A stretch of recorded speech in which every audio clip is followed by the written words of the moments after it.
S'il vient à toi, un colporteur, tu dois lui faire des reproches. Il vient te voir, il te dit, tu connais pas la meilleure, un tel. T'as vu, il te montre que c'est un ami, qui t'aime bien, etc. Ben, je t'ai assis dans l'assemblée, il a dit ça sur toi. Et toi, ta nia, c'est quoi? C'est détruire leur relation. Cette personne-là, nous, on a un devoir religieux. De quoi? De les blâmer, de les rappeler à l'ordre, de leur demander de craindre Allah subhanahu wa ta'ala. Un homme s'est rendu auprès de Omar ibn Abdelaziz, radiyallahu anhu, et il lui a mentionné les paroles mauvaises prononcées par un homme à son sujet. Voilà. C'est un homme qui est venu voir Omar ibn Abdelaziz pour lui dire, il y a quelqu'un qui a parlé en mal de toi. Et qu'est-ce qu'il lui a dit, Omar? Omar lui a dit, ô toi, si tu veux, on étudiera ton cas. Si tu as menti, tu fais partie de ceux à propos de qui Allah a dit, Ya ayyuhalladhina amanu in ja'akum fasiqun binaba'in fatabayyanu. Ô vous qui croyez, si un dévoyé, un fasiq, un pervers vous apporte une nouvelle, faites preuve de circonspection. Vérifiez-la.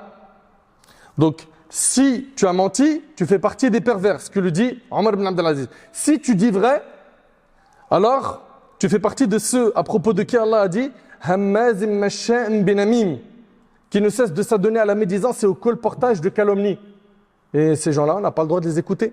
Donc, soit tu as menti, tu es un pervers, soit tu as dit vrai, tu colportes. Dans les deux cas, c'est chaud.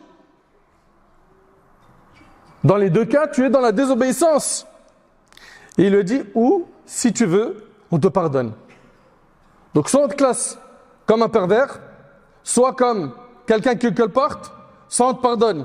L'homme lui a dit, pardonne-moi, ô prince des croyants, je ne recommencerai plus. Voilà le devoir qu'on a envers ceux qui désobéissent à Allah, que ce soit avec la langue ou autre. Et Al-Hassan al-Basri, rahimallah, il a dit une parole très profonde. Il a dit, quiconque te colporte les paroles des autres, sache qu'il colportera tes propos aux gens. Écoutez bien, quiconque te colporte les propos des autres, sache qu'il colportera tes propos aux gens. Il fera la même chose avec toi. Il ira dire aux gens, mais tu n'es pas au courant, mais j'étais avec Nader et il a dit ça sur toi. Lui qui a quelques minutes, ou quelques heures, ou quelques jours, il est venu me voir pour me dire, mais tu n'es pas au courant, il y a un tel qui a parlé sur toi. Et il a dit ça et ça comme mal.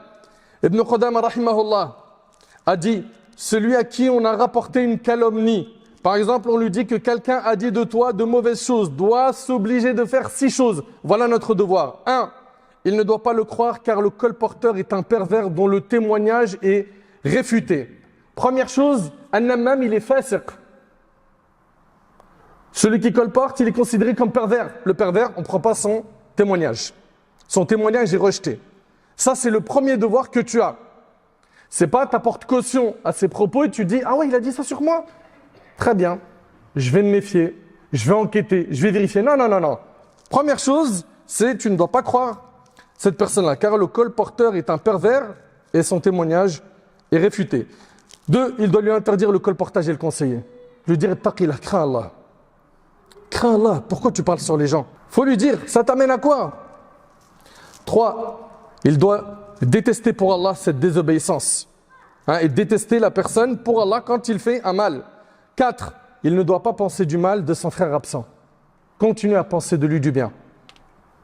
Continue à penser du bien de la personne dont on t'a dit il a fait de la médisance, ou il a parlé sur toi mal, etc.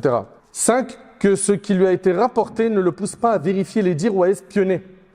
Vérifie même pas les paroles qui ont été prononcées par quelqu'un qui fait namima. Vérifie pas. Son témoignage de base, il est refusé, rejeté. Et surtout, n'espionne pas. Va pas espionner la personne sur qui on t'a dit, ouais, il a dit ça et ça sur toi. 6, et c'est avec ça qu'il termine Ibn Qudama, qu'il ne se permet pas ce qu'il a défendu au colporteur. Il ne doit pas raconter la calomnie. Toi, tu as entendu ça, tu le blâmes, mais attention de ne pas raconter ce que cette personne-là t'a rapporté, à la wajil ifsad, pour détruire ta relation avec un frère, à quelqu'un. Raconte ça à personne. Quant à la façon de s'arrêter de colporter, c'est de se rappeler les hadiths du prophète qui énonce l'interdiction du colportage, que le colporteur est torturé dans sa tombe et qu'il n'entrera pas au paradis. Ça, il faut le garder en tête.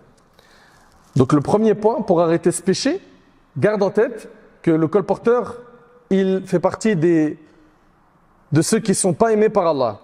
qui sera châtié dans sa tombe et qu'il n'entrera pas au paradis, comme a dit le prophète dans le hadith. Il doit se rappeler qu'Allah subhanahu wa ta'ala l'observe. Ça, c'est le deuxième point pour se débarrasser de ce péché. Et qu'il y a un ange qui recense ses paroles et ses actes. Il doit se rappeler qu'Allah subhanahu wa ta'ala est puissant, détenteur du pouvoir de châtier et que sa riposte est redoutable. Cela va certainement engendrer chez lui la peur d'Allah. Cette peur l'incitera à abandonner les péchés et à entreprendre ce qui plaira à son Seigneur. Allah tabarak wa ta'ala, il dit: Fafirru ilallah, inni lakum minhu nadhirun mubin. Fuyez donc vers Allah, moi je suis pour vous de sa part un avertisseur.